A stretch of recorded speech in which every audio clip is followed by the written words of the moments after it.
And ఇప్పుడు topic use router. చూడండి, previous వీడియోస్లో నావిగేషన్ టాపిక్ కవర్ చేసేటప్పుడు లింక్ కాంపోనెంట్ యూజ్ చేసి ఈ లింక్స్ మీద క్లిక్ చేసినప్పుడు మనం ఏ పేజ్కి అయితే రౌటింగ్ అప్లై చేసామో ఆ పేజ్కి నావిగేట్ అయ్యేవాళ్ళం ఇలా.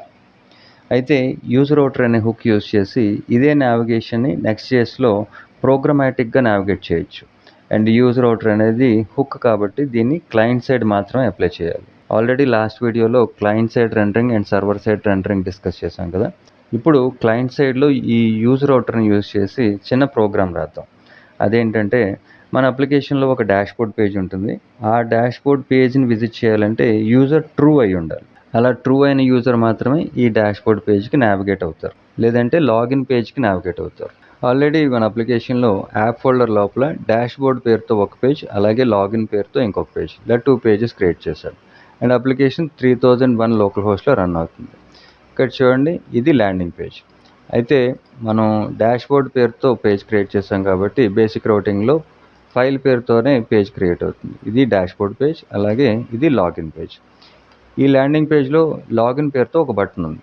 ఈ బటన్ మీద క్లిక్ చేసినప్పుడు యూజర్ ట్రూ అయితే అప్పుడు ఈ డాష్బోర్డ్ పేజ్కి నావిగేట్ అవ్వాలి, లేదు అంటే ఈ లాగిన్ పేజ్కి నావిగేట్ అవుతారు. సో దానికోసం మన ల్యాండింగ్ పేజ్ కాంపోనెంట్లోకి వచ్చి ఇక్కడ మనకి బటన్ ఎలిమెంట్ ఉంది. ఇక్కడ ఈ లాగిన్ బటన్కి మనం ఆన్ క్లిక్ ఈవెంట్ యాడ్ చేసి యూజ్ రౌటర్ ద్వారా నావిగేట్ చేయాలి. సో దానికోసం ఫస్ట్ ఆఫ్ ఆల్ యూజ్ రౌటర్ని ఇంపోర్ట్ చేసుకోవడానికి టాప్లో ఇంపోర్ట్ యూజ్ రౌటర్. చూడండి, యూజ్ రౌటర్లో నెక్స్ట్.js-లో 2 కైండ్ ఆఫ్ మాడ్యూల్స్ ఉన్నాయి. ఒకటి నెక్స్ట్ రౌటర్, ఇంకొకటి నెక్స్ట్ నావిగేషన్. మనం సెలెక్ట్ చేసుకోవాల్సింది use router module from next navigation. అలా అయితేనే మనకి ఈ యూజ్ రౌటర్ అనేది కరెక్ట్గా పనిచేస్తుంది. సో ఈ యూజ్ రౌటర్ని ఫస్ట్ ఇంపోర్ట్ చేసుకున్న తర్వాత ఈ యూజ్ రౌటర్కి ఒక ఇన్స్టెన్స్ క్రియేట్ చేసి ఈ యూజ్ రౌటర్లో ఉన్న ప్రాపర్టీస్ ఏంటో ఒకసారి కన్సోల్ చేసి చూద్దాం. సో ఒక వేరియబుల్ తీసుకొని రౌటర్ పేరుతో దీనికి యూజ్ రౌటర్ ఈ హుక్ని ఇలా అసైన్ చేశారు. ఇప్పుడు కన్సోల్ లాగ్ చేసి చెకింగ్ ఫర్ రౌటర్ ప్రాపర్టీస్ అని రాసి ఈ రౌటర్ని కన్సోల్ చేశారు. అయితే లాస్ట్ వీడియోలో మనం డిస్కస్ చేసినట్టుగా క్లయింట్ సైడ్ అంటే బ్రౌజర్లో మనం కన్సోల్ చేసింది చూడాలి అంటే మన కాంపోనెంట్ అనేది క్లయింట్ సైడ్ రెండరింగ్ అయ్యి ఉండాలి. అలా క్లయింట్ సైడ్ రెండరింగ్ అయ్యేలాగా మన కాంపోనెంట్ని చేయాలంటే టాప్ లెవెల్లో యూజ్ క్లయింట్ అనే ఈ డైరెక్టివ్ని ఇక్కడ అప్లై చేయాలి. అప్పుడు మాత్రమే ఈ కాంపోనెంట్ క్లయింట్ సైడ్ రెండరింగ్ అనేది జరుగుతుంది.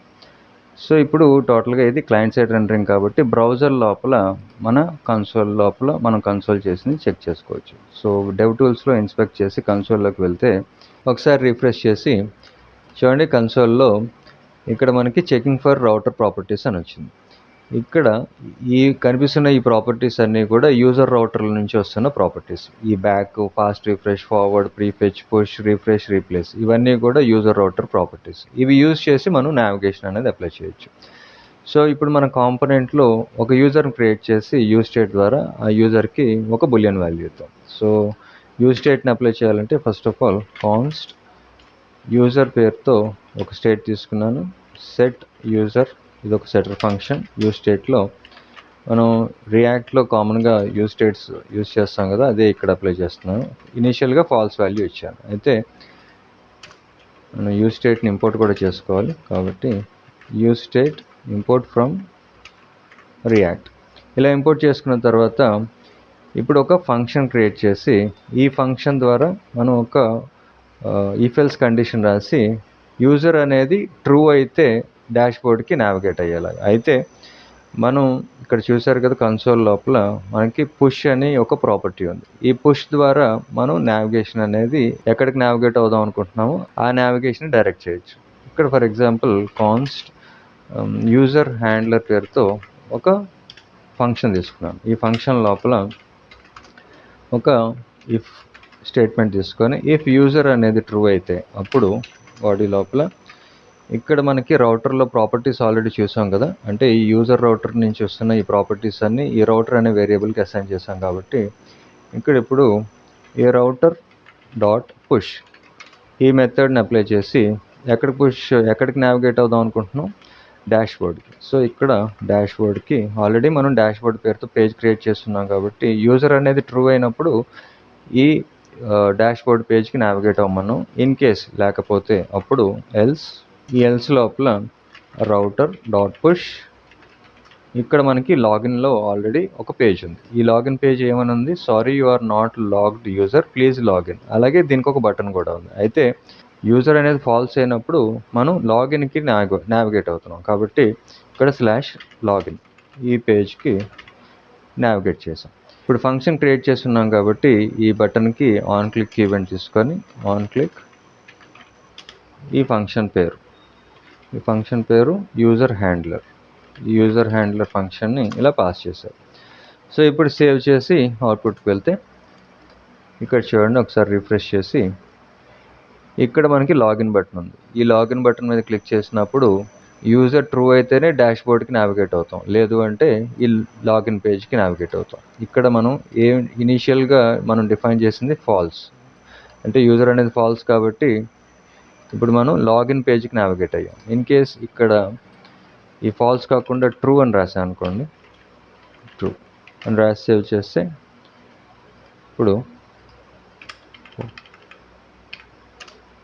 ఈ హోమ్ పేజ్లో లాగిన్ బటన్ మీద క్లిక్ చేస్తే ఇప్పుడు యూజర్ ట్రూ కాబట్టి ఈ డాష్బోర్డ్ పేజ్కి నావిగేట్ అయ్యాం. ఇలా చూడండి, మనకు ఒక గో బ్యాక్ బటన్ కూడా ఉంది. అంటే ఈ గో బ్యాక్ మీద క్లిక్ చేసినప్పుడు మనం ఒక స్టెప్ బ్యాక్ వెళ్ళాలనుకుంటున్నాం. సో దీనికోసం కూడా యూజర్ రౌటర్లో బ్యాక్ అనే ఒక ప్రాపర్టీ ఉంది. ఈ బ్యాక్ అనే ప్రాపర్టీ ద్వారా మనం స్టెప్ బై స్టెప్ హిస్టరీలోకి బ్యాక్ వెళ్ళచ్చు. సో దీన్ని ఇంప్లిమెంట్ చేయడానికి ఈ గో బ్యాక్ బటన్కి మనం ఆన్ క్లిక్ ఈవెంట్ ద్వారా ఇప్పుడు ఈ బ్యాక్ ప్రాపర్టీని అప్లై చేద్దాం. సో ఈ డాష్బోర్డ్ పేజ్ లోపల మనకి ఈ గో బ్యాక్ బటన్ ఉంది. So first of all user రౌటర్ని ఇంపోర్ట్ చేసుకొని ఇంపోర్ట్ యూజ్ రౌటర్, అండ్ ఈ యూజర్ రౌటర్ని ఇంపోర్ట్ చేసుకునేది కూడా నెక్స్ట్ నావిగేషన్ నుంచి ఇంపోర్ట్ చేసుకున్న తర్వాత ఇప్పుడు ఈ రౌటర్ అనే ఒక వేరియబుల్కి ఈ హుక్ని అసైన్ చేస్తున్నాం. ఇలా అసైన్ చేసిన తర్వాత ఇప్పుడు ఈ బటన్ ఎలిమెంట్కి ఒక ఆన్ క్లిక్ ఈవెంట్ తీసుకొని ఒక ఫంక్షన్ ద్వారా ఈ రౌటర్ నుంచి, అంటే ఆల్రెడీ ఈ రౌటర్ వేరియబుల్కి మనం అసైన్ చేసాం కాబట్టి యూజ్ రౌటర్ని సో ప్రాపర్టీస్ అనేవి కూడా ఈ రౌటర్ అనే ఆబ్జెక్ట్లో ఉంటాయి. సో ఇప్పుడు మన మెథడ్ ఏంటి, బ్యాక్. ఈ బ్యాక్ మెథడ్ని ఇలా పాస్ చేసి సేవ్ చేస్తే అవుట్పుట్లో మళ్ళీ మర్చిపోయాం. ఇక్కడ ఇది క్లయింట్ సైడ్ రెండరింగ్ కాబట్టి ఇక్కడ మనం ఈ యూజ్ క్లయింట్ అని ఈ డైరెక్టివ్ అప్లై చేస్తే మాత్రమే ఇది క్లయింట్ సైడ్ రెండరింగ్ అనేది జరుగుతుంది. కాబట్టి మన ఈవెంట్స్ అన్నీ, అంటే ఈ ఆన్ క్లిక్ ఈవెంట్స్ లాంటివన్నీ కూడా ఇక్కడ క్లయింట్ సైడ్ రెండరింగే అప్లై అవుతాయి కాబట్టి, అలాగే ఈ యూజ్ రౌటర్ హుక్, ఈ హుక్స్ అన్నీ కూడా క్లయింట్ సైడ్ మాత్రమే పనిచేస్తాయి. కాబట్టి ఈ డైరెక్టివ్ ద్వారా మన కాంపోనెంట్ని క్లయింట్ సైడ్ రెండరింగ్ కిందకి మార్చి ఇప్పుడు చూడండి, గో బ్యాక్ మీద క్లిక్ చేస్తే నేను 1 స్టెప్ హిస్టరీలోకి వచ్చాను బ్యాక్కి. అలాగే మళ్ళీ ఒకసారి లాగిన్ మీద క్లిక్ చేస్తే ఇప్పుడు డాష్బోర్డ్కి నావిగేట్ అయ్యాం. ఇది ప్రోగ్రామేటిక్గా ఈ యూజర్ రౌటర్ ద్వారా మనం ఈ నావిగేషన్ అనేది అప్లై చేయొచ్చు.